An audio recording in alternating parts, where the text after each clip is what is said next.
इस दुनिया में लोग किस चीज़ से सबसे ज़्यादा दुखी हैं, सबसे ज़्यादा स्ट्रगल करते हैं और परेशान होते हैं? कभी आपने सोचा है इसका रीज़न क्या है? लोग सबसे ज़्यादा अपने माइंड से सफ़र करते हैं और इसकी वजह से वो प्रॉब्लम फेस करते हैं। आप देखिए, जिनका मन खुश है ना, वो हर चीज़ में खुशी ढूंढ लेते हैं, पर जिनका मन उदास है वो हर चीज़ में उदास होते हैं, वो हर चीज़ में नेगेटिविटी ढूंढ लेते हैं। अगर आपको लाइफ में कुछ बहुत बड़ा करना है या फिर आपको एक नॉर्मल सी हैप्पी लाइफ पे जीनी है, तो ये बहुत इम्पॉर्टेंट है कि आप अपने माइंड पे कंट्रोल पाएँ। इसलिए भगवान श्री कृष्ण ने गीता में कहा है कि मन ही मनुष्य का शत्रु है और मन ही मनुष्य का सबसे बड़ा मित्र है। जब वो मित्र बन जाता है तो इंसान आगे बढ़ता है, लाइफ में सक्सेस पाता है और खुश जिंदगी बिताता है। पर अगर मन शत्रु के समान कार्य करता है तो वो आपको गिराते गिराते डिप्रेस्ड कर देता है। तो मैंने देखा है कि जो लोग डिप्रेस्ड होते हैं या एंजाइटी फील कर रहे होते हैं, तो उनको अगर कुछ बताओ तो पहले तो वो सुनने के लिए तैयार नहीं होते। उन्हें लगता है कि सामने वाला उनका दुख नहीं समझ रहा, पर उस टाइम वो ये चीज़ नहीं समझ पाते हैं कि अगर हमें कोई चीज़ बुरी लग रही है तो जब हम उसको समझेंगे कि ऐसा क्यों हो रहा है, तभी हमारा वो दुख, हमारी एंजाइटी दूर हो सकती है। ऐसे नहीं हो सकती। पर वो लोग सुनने को ही नहीं तैयार होते। वो सोचते हैं कि यार तुम्हें नहीं पता मुझे इस बात के लिए कितना दुख हुआ है। पर अगर आप उन लोगों में से नहीं हैं और आप सच में अपने माइंड पे कंट्रोल पाना चाहते हैं, जो भी आपकी लाइफ में नेगेटिव सिचुएशन चल रही है उनसे आप निकलना चाहते हैं, तो पहले आपको अपने माइंड को समझना होगा कि आखिर आपका माइंड वर्क कैसे करता है। तो माइंड की स्पेलिंग है MIND। तो इसमें हर लेटर कुछ ना कुछ बताता है माइंड के बारे में। M बताता है कि हमारा जो माइंड है वो मैग्नीफाई करता है हमारी प्रॉब्लम्स को। देखिए, आपने ये फील किया होगा अपनी लाइफ में कि अगर एक छोटी सी भी चीज़ है ना आपकी लाइफ में बुरी हुई है, तो आपका जो मन है तो वो उसका हर एक एस्पेक्ट आपको बता देगा कि आखिर क्या क्या हो सकता है बुरा, और बड़े से बड़ी बुरी चीज़ वो आपको बता देगा कि देखो अगर ऐसा हो गया तो, अगर वैसा हो गया तो। पर आपने एक्सपीरियंस किया होगा कि यार इतना बुरा भी नहीं होता। जो हम सोचते हैं बहुत सारी चीज़ें उनमें से नहीं होती हैं। तो माइंड का पहला नेचर ये है कि इट मैग्नीफाइज द प्रॉब्लम। फिर M के बाद आता है I stands for imagine pleasures. मतलब जो हमारा मन होता है वो हमेशा जो खुशी की चीज़ें हैं, प्लेजर की चीज़ें हैं, वो हमेशा इमेजिन करता रहता है। वो सोचता है कि मैं मज़ा कैसे करूं, मैं ये काम करके मज़ा करूं, मैं मूवी देख के मज़ा करूं, मैं यहाँ पे घूम के मज़ा करूं। तो वो हमेशा अपनी मज़े के लिए जो है इमेजिनेशन बनाता रहता है, कल्पनाएं बनाता रहता है वो। तो ये दूसरा नेचर है माइंड का। और तीसरा लेटर है N stands for neglect responsibilities. जो हमारा मन होता है वो किसी भी चीज़ की रिस्पॉन्सिबिलिटी लेने से पीछे भागता है। जैसे कि मान लीजिए आपका कोई भी चीज़ करने का मन हुआ और वो गलत है, पर ऐसे बहुत बार होता है कि जो हमें नहीं करना चाहिए वो हम कर लेते हैं। जैसे मान लीजिए हमारा एग्ज़ाम है और हमें पढ़ना चाहिए, पर हमने मूवी देख ली, तो जो हमने गलत किया और हमें इसके लिए बुरा भी फील होता है बाद में। तो हमारे मन का ये नेचर होता है कि पहले वो हमें मज़े इमेजिन कराता है और फिर जब हम वो काम कर लेते हैं तो वो हमें गिल्ट भी देता है उस काम के लिए कि तुमने कितना बुरा काम किया। पर हमारा मन यही नहीं रुकता, वो और आगे हमारे साथ गेम खेलता है। वो करता यह है कि जब हम बहुत ज़्यादा बुरा फील करने लगते हैं किसी चीज़ को लेके कि यार ये मैंने गलत किया, मुझे नहीं करना चाहिए था, तब वो क्या करता है, वो सोचता है कि यार अब तो कुछ ज़्यादा ही गिल्ट फील हो रहा है। तब हमारे मन में आता है कि यार मैंने कुछ इतना गलत नहीं किया, और फिर हम वो चीज़ बार बार करने लगते हैं, वो हमारी आदत बन जाती है। और इस तरह जो हमें नहीं करना चाहिए हम वो करने लगते हैं, और कभी कभी तो हम गलत रास्ते पे भी चले जाते हैं। तो ये माइंड का तीसरा नेचर है कि वो जो रिस्पॉन्सिबिलिटीज़ होती है उससे पीछे भागता है। और फोर्थ लेटर है D। It denies reality. मतलब कि जो हमारा मन है वो कल्पनाओं की दुनिया में ज़्यादा रहता है और हमारी जो रियल लाइफ है उससे हमें दूर रखता है। या तो वो हमें पास्ट में भटकाता रहता है या तो हमसे फ्यूचर की प्लानिंग करवाता रहता है, और जो प्रेजेंट मूवमेंट में हमें करना चाहिए हम वो नहीं कर पाते, अपने प्रेजेंट मूवमेंट को नहीं जी पाते हैं। तो ये माइंड का चौथा नेचर है कि वो हमें रियलिटी से दूर रखता है, जिससे हम प्रेजेंट में अपना 100% नहीं दे पाते। तो ये नेचर होता है हमारे माइंड का।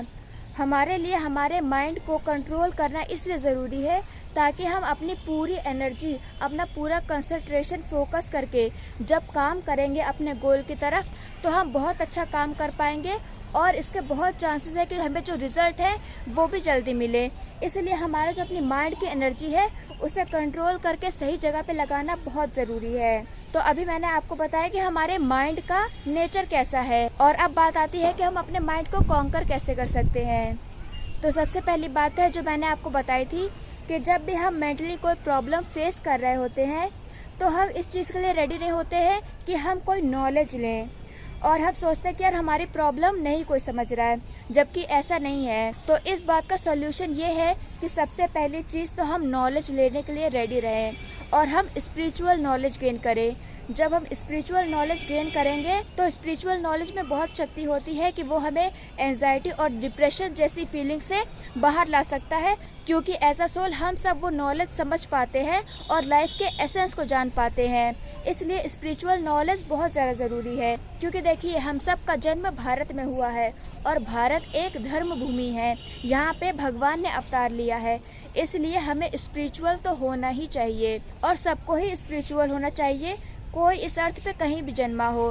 पर क्योंकि भारत जो है वो धर्म भूमि है, इसलिए हमें स्पिरिचुअल नॉलेज में ज़रूर अपना टाइम इन्वेस्ट करना चाहिए। और अपने माइंड को कॉन्कर करने का दूसरा तरीका है कि आप जो पास्ट और फ्यूचर की प्लानिंग है उसको छोड़ दीजिए। अब ये आप कैसे करेंगे, ये सबसे टफ बात है, क्योंकि देखिए जब हम पास्ट के रिग्रेट को लेके बैठते हैं तो हम पास्ट को ठीक नहीं कर सकते, और जब हम फ्यूचर की टेंशन लेके बैठते हैं तो हमें पता नहीं होता कि फ्यूचर में क्या सिचुएशन होगी, वो बिल्कुल हमारे कंट्रोल में नहीं है।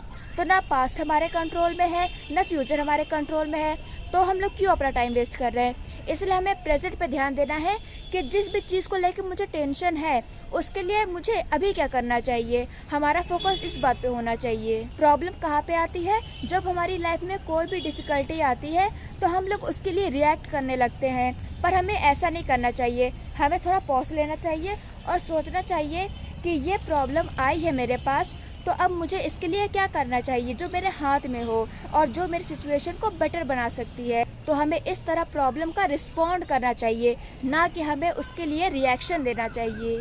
और तीसरा तरीका है कि हमारे पास जो है हम उस पर सेटिस्फाई रहें, क्योंकि हमारे मन का नेचर है कि वो कभी सेटिस्फाई नहीं होता।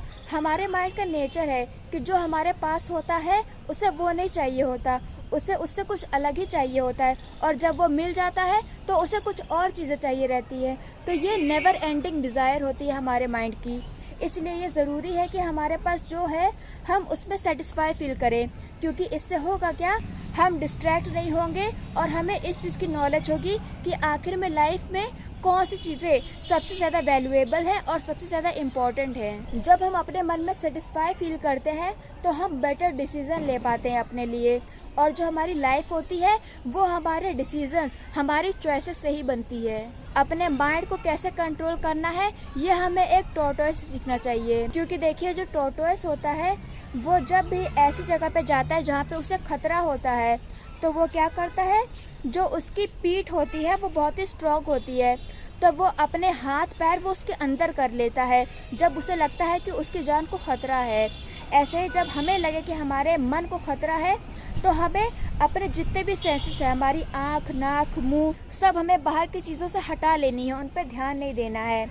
पर जब कछुआ ऐसी जगह पे पहुंचता है जहाँ पे वो सेफ़ हो, जहाँ पे उसकी फेवरेबल सिचुएशंस हो, तो वहाँ पे वो क्या करता है, अपने हाथ पैर, अपनी जो पीठ है, जो उसका पीठ वाला शेल होता है, उसमें से वो निकाल लेता है। तो ऐसे ही हमें भी जब हमारे माइंड के अकॉर्डिंग पॉजिटिव एनवायरनमेंट मिले और हमें जो ग्रोथ के लिए एनवायरनमेंट मिले, तो हमें वहाँ पे क्या करना है, तो वहाँ पे जो हमारे सेंसेस हैं वो हमें यूज़ करने हैं नॉलेज गेन करने के लिए, और नॉलेज भी अच्छी गेन करने के लिए। तो अपने माइंड को कॉन्कर करने के लिए आप और क्या कर सकते हो, आप अच्छे लोगों की संगत करिए जो कि ग्रोथ माइंडसेट, जो कि पॉजिटिव माइंडसेट रखते हैं, उनके साथ आप टाइम स्पेंड कीजिए। स्क्रिप्चर्स को सुनना या पढ़ना शुरू करिए, और ऐसी चीज़ों से आप दूर रहिए जो कि आपको प्रोवोक करती हो गलत काम करने के लिए, क्योंकि मैंने बताया ना आपको कि आपका माइंड आपको प्रोवोक करके गलत काम करा लेगा, फिर आपको गिल्ट भी दे देगा। इसलिए आप ऐसी चीज़ों से दूर रहिए जो आपको प्रोवोक करती हैं गलत काम करने के लिए। इसलिए ऐसी चीज़ों से दूर रहिए जो आपको गलत करने के लिए प्रोवोक करती हैं। और सबसे बड़ी चीज़, आपकी लाइफ में कैसे भी सिचुएशन हो, अच्छी हो या बुरी, भगवान को ज़रूर याद रखिए। और ये हमेशा याद रखिए कि भगवान आपको देख रहे हैं, वो आपको इस सिचुएशन से बाहर निकालेंगे अगर आप किसी भी प्रॉब्लम में हैं तो। इसलिए भगवान को हमेशा याद रखिए कि वो आपके साथ हैं। और अगर आपके लिए पॉसिबल हो तो आप नाम जाप शुरू करिए, क्योंकि नाम जाप से आपका मन बहुत जल्दी शांत हो जाएगा और आप लाइफ में सही डिसीजन लेने लगेंगे।